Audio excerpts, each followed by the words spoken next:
Bien, dans cette vidéo, je vous propose une carte mentale pour résumer tout ce qu'il faut parfaitement connaître concernant la notion de rang d'une famille de vecteurs.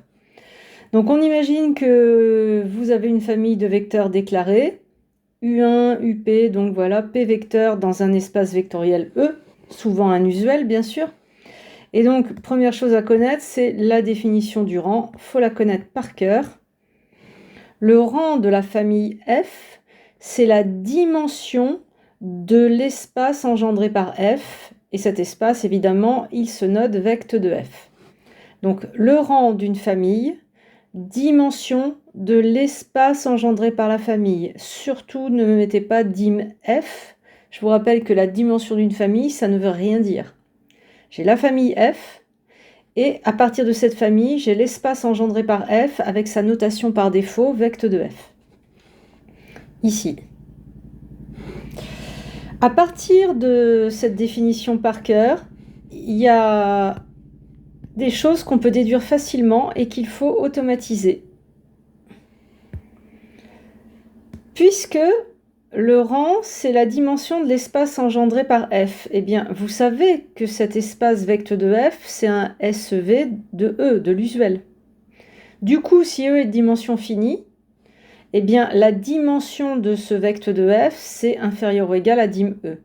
Et donc, on récupère tout de suite une majoration évidente, c'est rang de F inférieur ou égal à la dimension de l'espace dans lequel la famille se trouve. Deuxième majoration évidente, la famille F, elle est génératrice de vect de F. Si elle est libre, ça fait une base. Si elle n'est pas libre, on va la réduire, et vous savez qu'il y a tout un procédé pour extraire une base de F. Donc en fait, à la fin, on va trouver une base, ça va être soit F, soit une sous-famille stricte de F. Dans tous les cas, le rang de F est inférieur ou égal au cardinal, puisque la base qu'on trouvera, le nombre de vecteurs dedans sera inférieur ou égal au cardinal de F. Enfin, une dernière propriété qu'il faut parfaitement connaître, c'est que quand le rang égale le cardinal, ça veut dire que F est libre. Pourquoi ? Si le rang égale le cardinal, ça veut dire que la dimension de cet espace, c'est exactement cardinal de F. Et donc comme F est génératrice de cet espace, elle devient génératrice minimale, donc elle devient base, donc elle est libre.